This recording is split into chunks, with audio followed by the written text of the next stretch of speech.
আজ এই ভিডিওতে আমি ন্যারেশন চেঞ্জ নিয়ে আলোচনা করব। ন্যারেশন চেঞ্জ কথার অর্থ হলো উক্তি পরিবর্তন। ন্যারেশন চেঞ্জ সাধারণত 5টি বাক্যে পরিবর্তন করা হয়।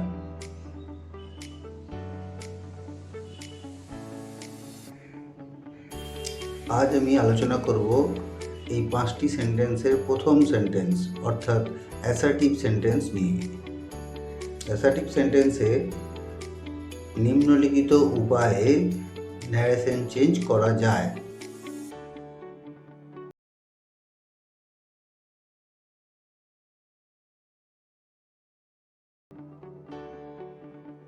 রুল 1, রিপোর্টিং স্পিচটি প্রেজেন্ট বা ফিউচার টেন্সে থাকলে রিপোর্টেড ভার্বের টেন্সের কোনো পরিবর্তন হয় না। শুধুমাত্র রিপোর্টিং স্পিচটি পাস্ট টেন্সে থাকলে তবেই রিপোর্টেড স্পিচের পরিবর্তন হয়। এক্ষেত্রে মনে রাখতে হবে যে রিপোর্টেড স্পিচটি কোনো চিরসত্য ঘটনা বা অভ্যাসগত কোনো কিছু বোঝালে রিপোর্টিং স্পিচটি পাস্ট টেন্সে থাকলেও রিপোর্টেড স্পিচের কোনো পরিবর্তন হয় না। এর অর্থ হলো রিপোর্টিং স্পিচটি পাস্ট টেন্সে থাকবে ও রিপোর্টেড স্পিচটি কোনো চিরসত্য ঘটনা বা অভ্যাসগত ঘটনা না বোঝালে তবেই নিম্নলিখিত পরিবর্তনটি হবে।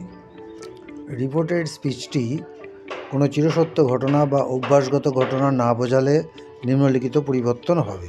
নিম্নলিখিত ছকের মাধ্যমে বুঝতে পারি। এক্ষেত্রে মনে রাখতে হবে যে কোন টেন্সে আছে এবং কিভাবে পরিবর্তন হচ্ছে। যেমন দেখা যাচ্ছে যে যা ছিল এবং যা হবে এভাবে আমি উপস্থাপনা করার চেষ্টা করেছি। যদি রিপোর্টিং স্পিচটি প্রেজেন্ট ইনডেফিনাইট টেন্স থাকে তাহলে রিপোর্টেড স্পিচটি পাস্ট ইনডেফিনাইট টেন্সে পরিবর্তন হবে।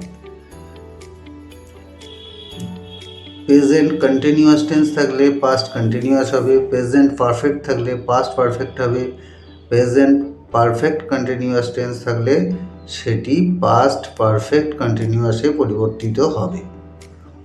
এভাবেই যদি পাস্ট টেন্সে থাকে অর্থাৎ পাস্ট ইনডেফিনাইট টেন্সে থাকে তাহলে সেটি পাস্ট পারফেক্ট টেন্সে পরিবর্তিত হবে।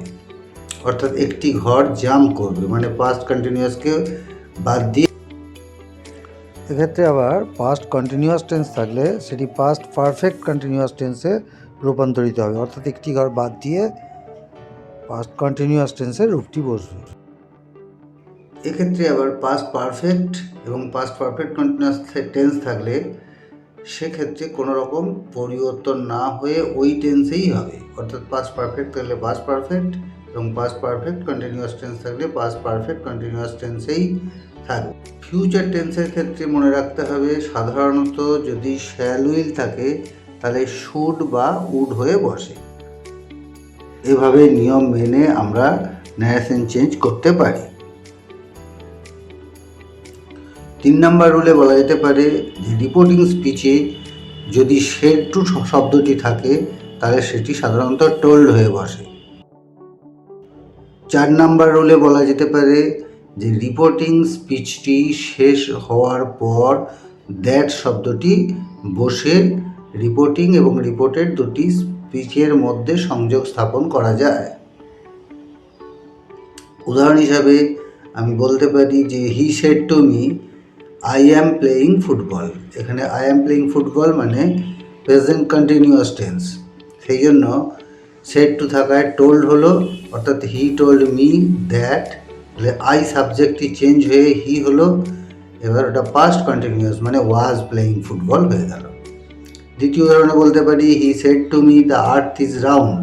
এক্ষেত্রে আর্থ ইজ রাউন্ড হলো চিরসত্য ঘটনা, সুতরাং টেন্সগত পরিবর্তন হবে না। অর্থাৎ হি সেড টু মি জায়গায় he told me that the earth is round. এভাবে করা গেল। পরের উদাহরণে বলতে পারি যে he says to me I go to school everyday. অর্থাৎ রিপোর্টিং স্পিচটি প্রেজেন্ট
দেন হবে, হিয়ার থাকলে দেয়ার হবে, দিস থাকলে দ্যাট হবে। এইভাবে পরিবর্তনগুলি করতে হয়।